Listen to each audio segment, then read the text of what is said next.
They chose her over me on my wedding day, and that was the moment I finally understood my place in this family. I remember thinking as I stood at the entrance of the chapel, my hand resting lightly on the bouquet I had picked out months ago, the soft music playing, the guests turning to look, and then I saw it. An entire row of empty seats where my family was supposed to be. Not one of them had come, not my sister, not my parents, not even a single relative, just silence where there should have been support. And for a brief second, something inside me tightened. Not anger, not even sadness, just clarity. The kind that arrives when something you have always felt quietly finally proves itself without any doubt. I took a slow breath and stepped forward anyway, because this moment was still mine, even if they had chosen to be somewhere else. And as I walked down that aisle alone, I could feel every eye on me, some filled with sympathy, others with confusion, but I kept my posture steady, my expression calm, because I was not going to let anyone see what this really meant. Not today, not in this moment. The ceremony continued exactly as planned. The vows were spoken, the smiles were exchanged, and everything looked perfect from the outside. But there was a quiet shift inside me that no one else could see. Something had settled, something had ended, and by the time the reception started, I had already stopped expecting anything from them. Later that evening, as the last guests were leaving and the lights dimmed, my phone finally lit up, a message from my mother, simple and casual, asking how everything went, as if missing her daughter's wedding was just a small scheduling conflict.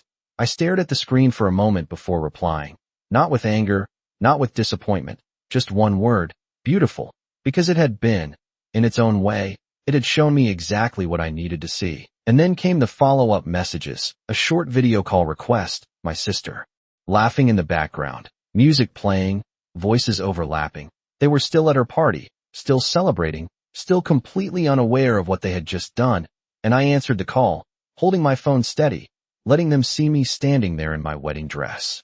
Composed, unshaken, while they asked questions that sounded more like obligations than care. Was it nice? Did everything go smoothly? And I nodded, answering calmly, never once mentioning the empty seats, never asking why they were not there, because I already knew the answer, and more importantly, I no longer needed it.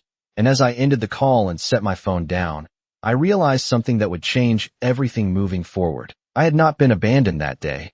I had been shown the truth, and sometimes, that is far more valuable than being chosen. The next morning felt quieter than I expected, not heavy, not emotional, just still, like something had finally settled into place after years of being slightly off.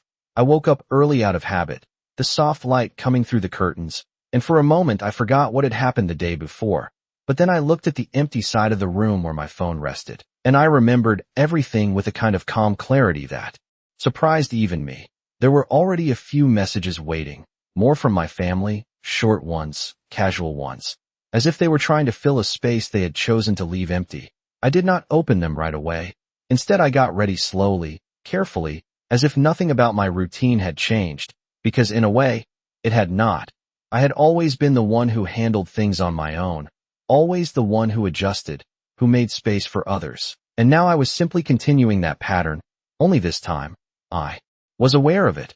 After getting dressed, I sat by the window with my coffee, looking out over the quiet street below, and I finally opened the messages. My mother had sent another text asking if I needed anything. My sister had sent a photo from her party, smiling brightly, surrounded by people, as if nothing had been missed, and I stared at that image for a moment longer than I expected, not because it hurt, but because it confirmed something I had always known but never fully accepted. I was never going to be their priority, and that realization did not break me.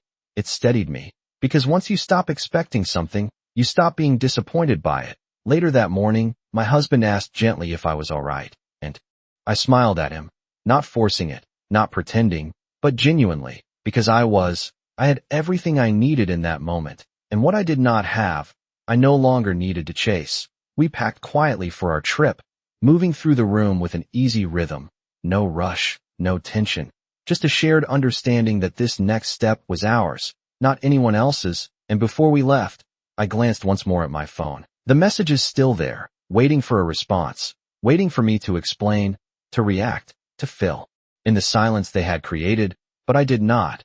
I locked the screen and set it aside. Because some things do not require an answer, they require distance. As we stepped out into the fresh morning air, I felt lighter in a way that had nothing to do with the wedding or the absence. It had everything to do with clarity, with finally seeing people for who they are instead of who you hope they might be. And as the car pulled away, leaving behind everything familiar, I realized that this was not just the start of a honeymoon. It was the beginning of something far more important, a life where I no longer waited to be chosen. The drive to the airport was quiet, not in an uncomfortable way, but in the kind of silence that feels complete, like there is nothing left that needs to be said. My husband kept one hand lightly on the steering wheel while the other rested near mine, and every so often he would glance over, not to check on me, but to share the moment, and I realized that this was what support actually felt like, not loud, not performative, just steady and present. As we arrived and stepped into the bright, open space of the terminal, everything moved forward with a smooth rhythm. Check-in, security, boarding, each step carrying us further away from everything that had once felt so important. And for the first time in a long time, I was not thinking about what I had left behind. I was thinking about where I was going. The flight itself was long, but peaceful, the kind of stillness that allows your thoughts to settle instead of race. I watched the clouds drift beneath us, endless and quiet, and somewhere in that space, I stopped replaying the wedding, stopped revisiting the empty seats, because they no longer held any weight. They were simply part of a story that had already ended. When we finally landed, the air felt different, warmer, softer, carrying a sense of distance not just in miles, but in perspective. A private car was waiting, the driver greeting us by name with a calm familiarity that suggested this was not something unusual. And I noticed the way my husband looked at me then, not surprised, but understanding, as if he had always known there was more to my life than I had ever said out loud. The road stretched out ahead of us, lined with tall palms and glimpses of water that shimmered under the sunlight. And as we approached the destination, it became clear that this was not a typical place. There were no crowds, no noise, just open space and quiet luxury that did not need to announce itself. When we arrived, there was no check-in desk, no waiting line, just a simple welcome and a path that led directly to where we would be staying. Everything already prepared, everything already known, and I could feel the shift again. Not dramatic, not overwhelming, just a quiet confirmation of something I had built over years without ever needing to explain it to anyone. Later that afternoon, as I stood by the water, the horizon stretching endlessly in front of me, my phone buzzed again. More messages, more questions. The same people who had not been there now suddenly reaching out, curious, attentive, trying to understand what they had not cared to see before. I glanced at the screen for a moment, then turned it face down beside me, because this moment was not for them. It was not something to be shared or explained. It simply was. And as the sun began to lower, casting a soft golden light across everything around me, I realized that nothing about this was new.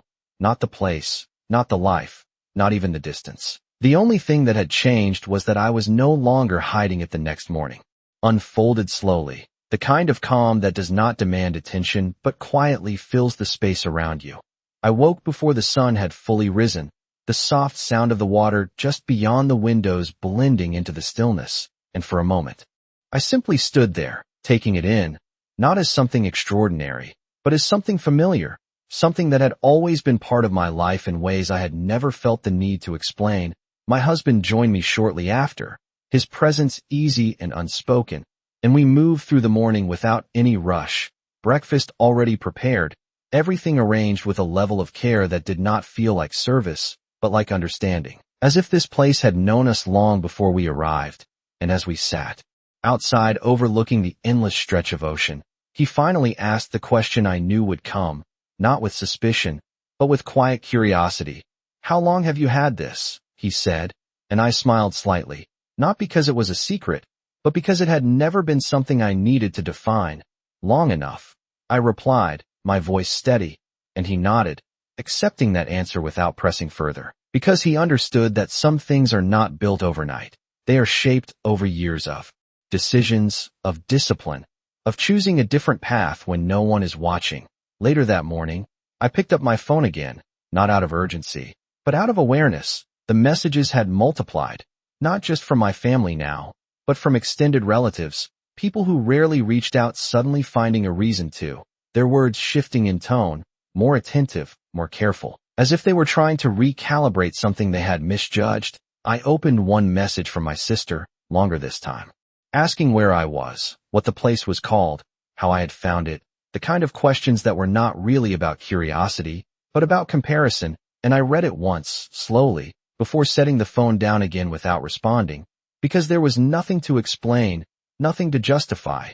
What they were seeing now was not new. It was simply no longer hidden.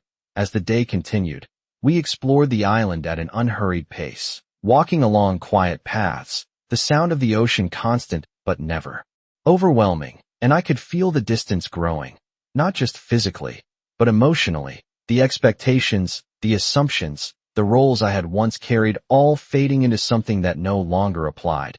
And in their place was something much simpler, clarity, the kind that does not come from confrontation, but from understanding. That evening, as the sky shifted into soft shades of orange and gold, I sat alone for a moment, watching the light change, and I thought about everything that had led to this point. Not the wedding itself, not the absence, but the years before it, the small choices, the quiet decisions, the moments where I chose to invest in my own path instead of seeking approval from people who had never truly seen me. And it became clear that nothing about this was accidental. It was the result of a life built deliberately, step by step, without needing recognition. And as my phone buzzed once more beside me, I did not reach for it right away, because I already knew what it would contain, more questions, more attempts to reconnect. But this time, the difference was simple. I was no longer waiting for them to understand.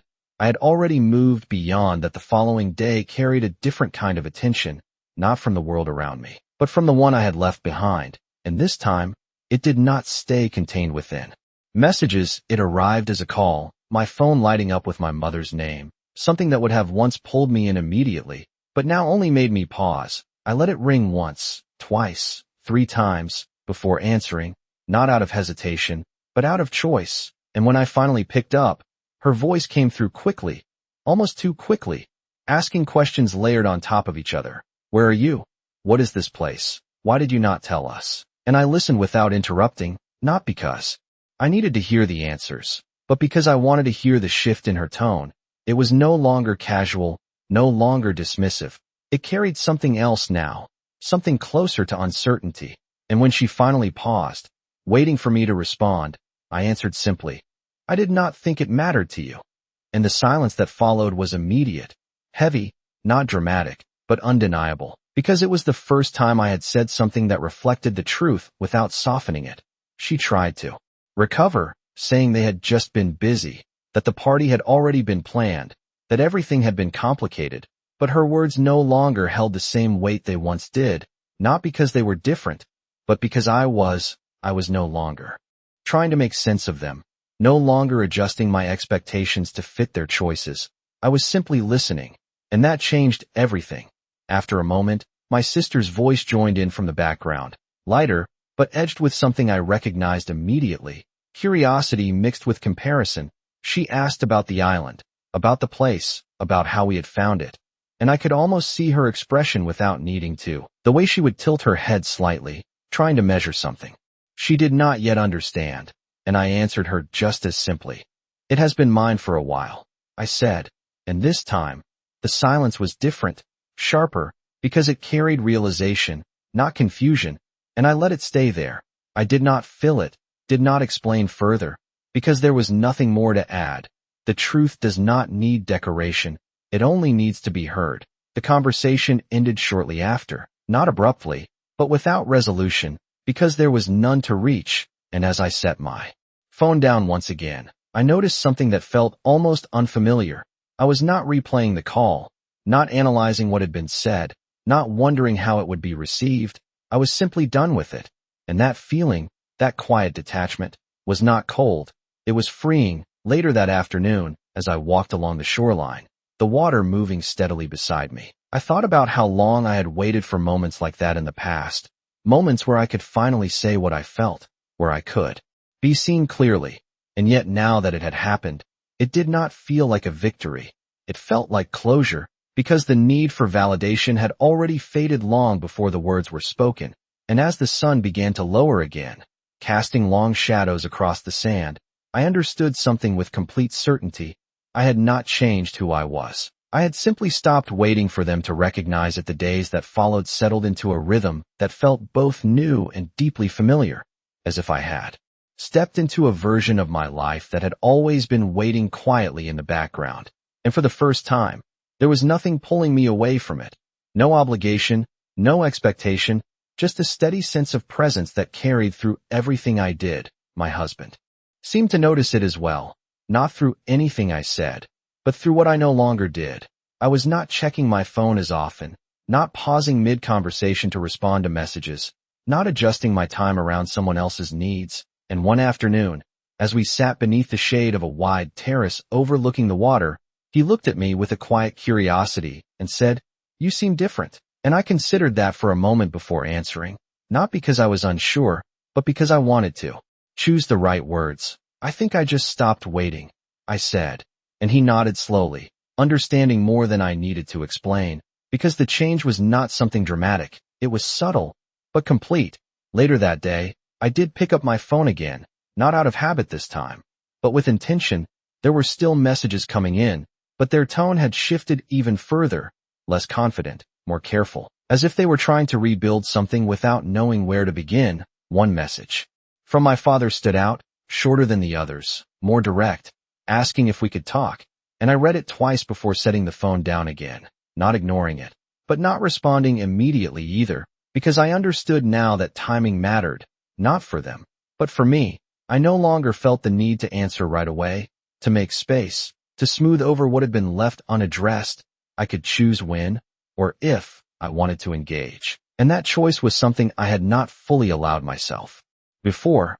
As the evening approached, we took a walk along a quiet path that curved around the edge of the island, the sky beginning to soften into warm tones, and I found myself thinking less about what had happened and more about what had always been true, the way I had built my life quietly, without needing recognition, the way I had created stability for myself without relying on anyone else's approval. And it became clear that none of this had started at the wedding. It had simply been revealed there. The absence, the choices, the priorities, they had all been present long before that day. I had just finally seen them without hesitation.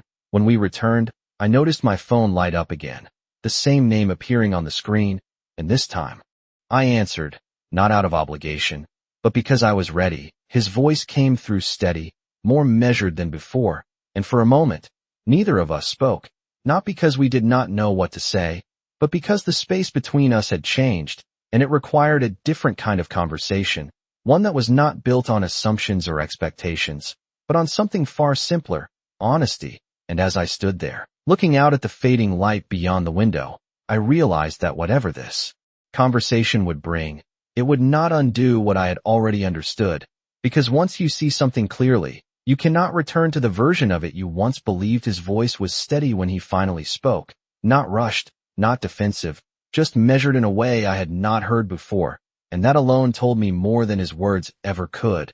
"I should have been there," he said, and for a moment, I let the sentence sit between us, not because I was waiting for more, but because I was recognizing what it meant, not an excuse, not a justification, just a statement that arrived too late to change anything. I looked out at the horizon as he continued, explaining how things had unfolded, how the party had already been planned, how your sister insisted, how it all became complicated, but the details no longer mattered, not because they were untrue, but because they did not alter the outcome. And when he paused, as if expecting a response that would bring things back into place, I answered quietly. "It was not complicated," I said. "It was a choice." And the silence that followed was different from before, not uncertain, but understood, because this time, there was no room left for interpretation. He exhaled slowly, and I could hear the weight of that realization settle on the other end of the line. Not dramatic, not overwhelming, just present. "I did not think it would matter that much," he admitted, and I nodded to myself, even though he could not see it, because that was the truth I had lived with for years, not just in that moment, but in countless smaller ones that had never been addressed. "That is the point," I replied, my voice even. It did matter. You just did not see it. There was a long pause after that, and in that pause, something shifted again, not in me, but in him, the kind of shift that comes when someone begins to understand something they cannot undo. He did not argue, did not defend himself further, and that absence of resistance was more telling than anything he could have said. "Can we fix this?" he asked after a while. And the question was simple, but it carried something deeper, not just about the wedding, but about everything that had led to it. I took a moment before answering, not because I was unsure, but because I wanted to be honest in a way I had not allowed myself to be before. "There is nothing to fix," I said, and he went quiet again. "Because nothing broke in a moment," I continued. "It was always like this, we just pretended it was not."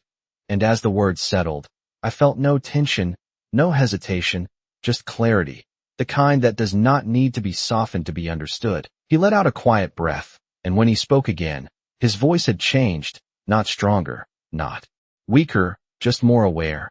"I did not realize," he said, and I believed him, not because it excused anything, but because it explained it. And sometimes, understanding is not about assigning blame. It is about seeing things as they are, without distortion. "I know," I replied, and that was enough, because this was not a conversation about changing the past. It was about acknowledging it.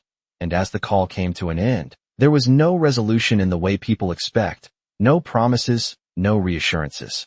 Just a quiet acceptance of what had been said, and what had not. I lowered the phone slowly, the sound of the ocean returning to fill the space around me. And I realized that nothing about this conversation had altered where I stood. It had only confirmed it. And for the first time, that confirmation did not feel heavy. It felt complete. The morning after that conversation carried a different kind of stillness, not the quiet of distance, but the quiet of something that had finally been acknowledged. I woke early again, the lights softer than the days before, and for the first time, there was no lingering thought about what needed to be said next, no unfinished feeling waiting beneath the surface. Everything that needed to be understood had already been spoken, and more importantly, it had been accepted without resistance. I stepped outside, the air warm and steady, and as I walked along the edge of the water, I noticed how my thoughts had shifted. They were no longer circling around the same questions, no longer replaying the same moments. Instead, they moved forward, calmly, without hesitation. Later that morning, I picked up my phone again, not out of habit, but with intention. There were fewer messages now. The urgency had faded, replaced by something quieter, more measured, as if they had realized that whatever they were trying to reach had already moved beyond their grasp. One message stood out, from my sister, shorter this time, without the usual tone she carried, just a simple line asking if we could talk. No assumptions, no comparisons, just a request, and I read it once, then again, noticing the absence of what used to be there, the certainty, the expectation that I would respond in a way that fit her version of things. And I set the phone down without answering immediately, not because I was avoiding it, but because I no longer felt the need to respond on anyone else's timeline.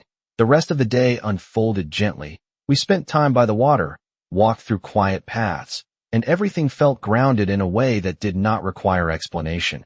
And as the afternoon light began to soften, I found myself thinking not about what had happened, but about what had always been true, the years I had spent building something of my own.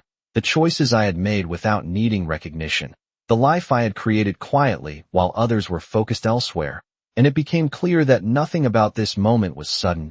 It was simply visible now, in a way it had never been before. Later, as the sky shifted into deeper shades, I finally picked up my phone again and opened her message, and for a moment, I considered what to say, not out of hesitation, but out of clarity, because this was not about repairing something. It was about deciding what place, if any, it would have moving forward. And as I stood there, looking out at the horizon that stretched endlessly in front of me, I realized that the answer did not need to be complicated. It only needed to be honest, and that honesty did not come from emotion. It came from understanding.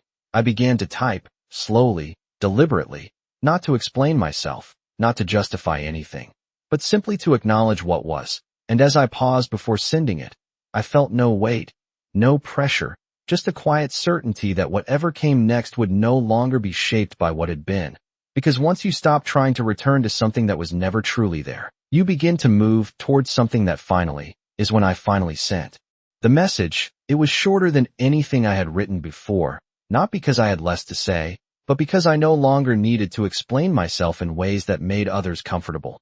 I simply said that I was doing well, that I appreciated her reaching out, and that I needed time, not as a way to distance myself, but as a way to move forward without returning to what had already been understood. And as I placed my phone down beside me, I did not wait for a response, because for the first time, the outcome of that conversation did not define anything for me. The rest of the evening unfolded quietly, the sky fading into deeper shades as the last light disappeared beyond the horizon. And I found myself reflecting not on what had been lost, but on what had been clarified. There is a difference between those two things.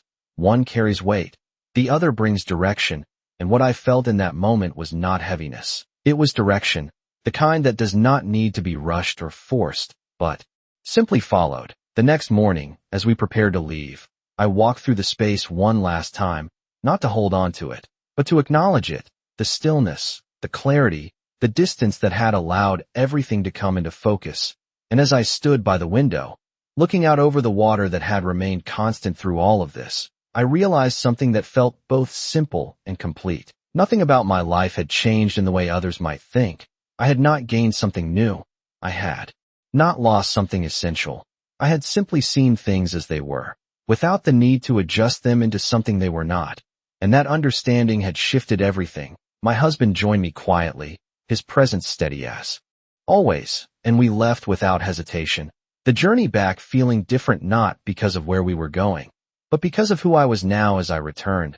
There were still messages waiting when I turned my phone back on, responses to what I had sent, some understanding, some uncertain, but none of them carried the same weight they once would have, because I was no longer measuring myself through their reactions. I read them calmly, without urgency, and for the first time, I understood that connection is not defined by proximity or expectation. It is defined by awareness, by mutual recognition, and without that, what remains is simply habit, and I had already stepped beyond that. As we drove away, the road stretching ahead with the same quiet certainty that had followed me throughout this entire journey. I did not look back, not because I was avoiding anything, but because there was nothing left behind that I needed to revisit. Everything I needed had come with me: clarity, self-respect, and the understanding that being overlooked is not a reflection of your value. It is a reflection of someone else's inability to see it. And once you truly accept that, you stop waiting to be chosen, because you realize you never needed to be.